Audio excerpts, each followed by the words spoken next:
छोटे बड़े तालाब बनवाए। इससे न सिर्फ उफराई खां की पहाड़ी बनी हुई बल्कि लोगों की पेयजल की दिक्कत भी दूर हो गई।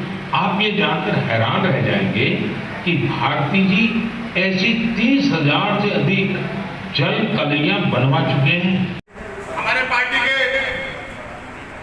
प्रदेश कार्य समिति के सदस्य पूर्व जिलाध्यक्ष आदरणीय रमन सिंह राठौर जी, पार्टी के वरिष्ठ नेता डॉक्टर MP आर्य जी, हमारी पार्टी के वरिष्ठ नेतागण, और इस मन की बात कार्यक्रम से पूरे देश के लोगों का मन को छूने का माननीय मोदी जी ने प्रयास करा है।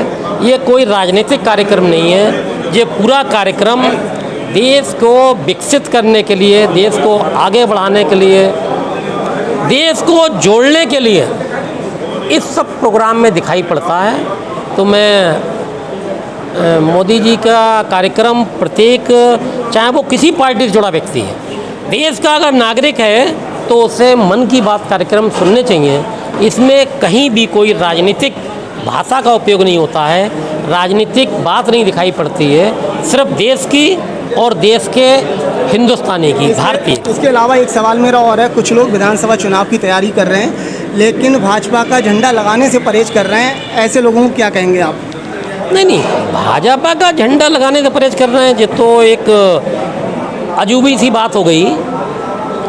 अरे भारतीय जनता पार्टी का झंडा लगाने में लोग अपना गौरव महसूस करते हैं कि मेरे घर पे भारतीय जनता पार्टी का झंडा लगा है, मेरा गौरव बढ़ गया। तो ये चीज़ तो मैं समझ ही नहीं सकता। आज इस जिले में 9 विधानसभा में 9 की 9 सीटें हैं। मेयर जो हैं भारतीय जनता पार्टी का, जिला पंचायत अध्यक्ष पहले भाजपा के थे, अब पुनः जो हैं भारतीय जनता पार्टी के बन रहे हैं। तो पूरी भारतीय जनता पार्टी की जिले में क्या पूरे प्रदेश में 300-325 सीटों से हमारी सरकार है।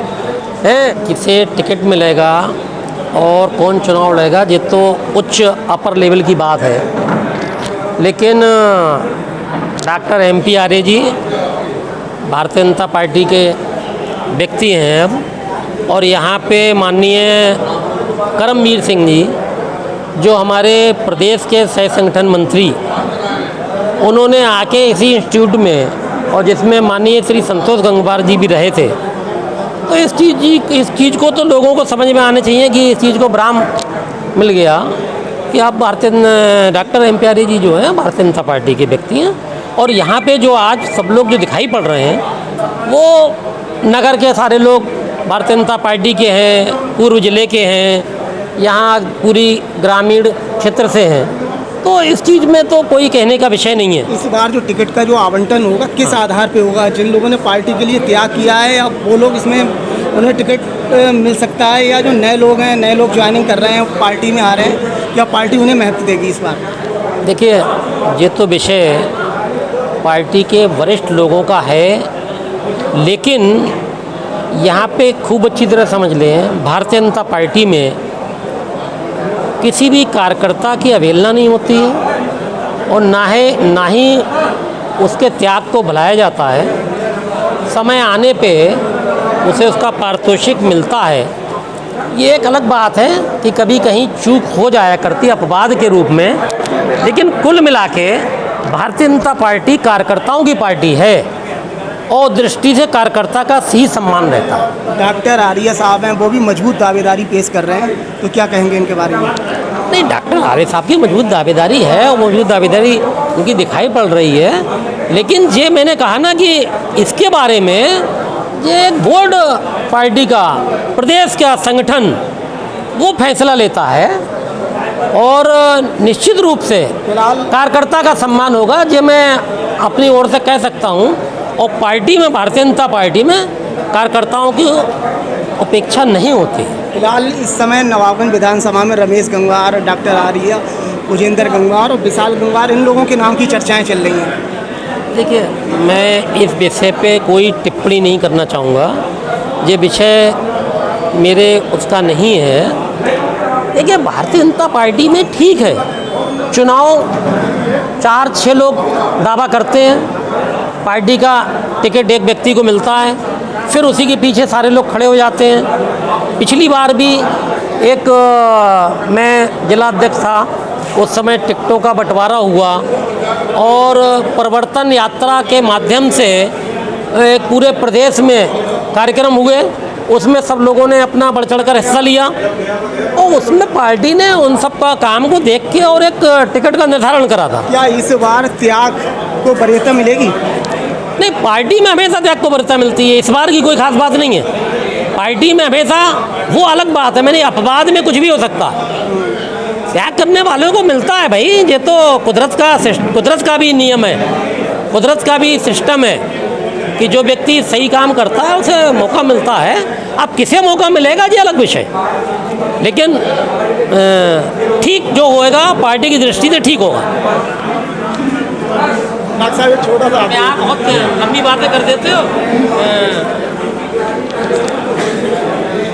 डॉक्टर साहब आपसे जानना चाहूँगा, आज जो मन की बात कार्यक्रम जो यहाँ प्रोग्राम हुआ है, ये आपने व्यक्तिगत तौर पे रखा है या पार्टी की तरफ से ये प्रोग्राम हुआ है? नहीं, कार्यक्रम पार्टी की तरफ से हुआ है और ख़ास तौर से ये कहा गया कि जगह जगह पर कार्यक्रम कराए जाएं। मेरे विद्यालय में स्मार्ट बोर्ड है, प्रोजेक्टर है, सारी व्यवस्था है, तो मैंने बड़े स्तर पर ये कार्यक्रम सभी पार्टी के सहयोगी के साथ में ये कार्यक्रम कराया है। तो इस कार्यक्रम में क्या क्या खास रहा? मोदी जी ने क्या खास बातें कही हैं, कुछ उनके बारे में बताएं। देखिए, हमारे आदरणीय प्रधानमंत्री देश की चिंता करते हैं और प्रत्येक नागरिक को वो सुरक्षित देखना चाहते हैं, प्रत्येक नागरिक को आगे बढ़ते हुए देखना चाहते हैं, इस देश की उन्नति चाहते हैं। और मैं समझता हूँ कि शायद चिंता जितनी वो करते हैं इस देश की, इतने करने वाले कम लोग होंगे। वो हर तरह से लोगों को प्रेरित करना चाहते हैं, आगे बढ़ाना चाहते हैं, इसलिए बहुत सारे उदाहरण भी बीच में रखते हैं और किसी भी गांव देहात के छोटे व्यक्ति से भी मन की बात कह देते हैं। यानी वो वास्तव में जो उन्होंने नाम दिया है मन की बात, तो वो अपने मन की बात ही लोगों तक पहुंचाते हैं और उनकी मन की बात इस राष्ट्र के उत्थान के लिए, इस देश के प्रत्येक व्यक्ति के लिए, इस देश में काम करने वाले, इसके हित चाहने वाले प्रत्येक व्यक्ति के लिए उनके मन की बात होती है। लगातार कार्यक्रम में वो कोरोना वैक्सीन लगवाने की अपील करते हैं, आज भी करी उन्होंने, तो इसका असर क्या सामने आ रहा है देखने को? निश्चित रूप से असर आएगा। उन्होंने पहले भी जो इस देश के लिए वैक्सीन के लॉन्च करने की बात की है, तो संसार में सबसे ज़्यादा टीके हिंदुस्तान के अंदर लग रहे हैं, सबसे तेज़ी से भारत टीकाकरण का काम करा रहा है और मैं समझता हूँ कि तीसरी लहर को रोकने में ये टीकाकरण ही मतलब व्यवस्था बनेगा और यही टीका मतलब कि नहीं रोक पाएगा तीसरी लहर को।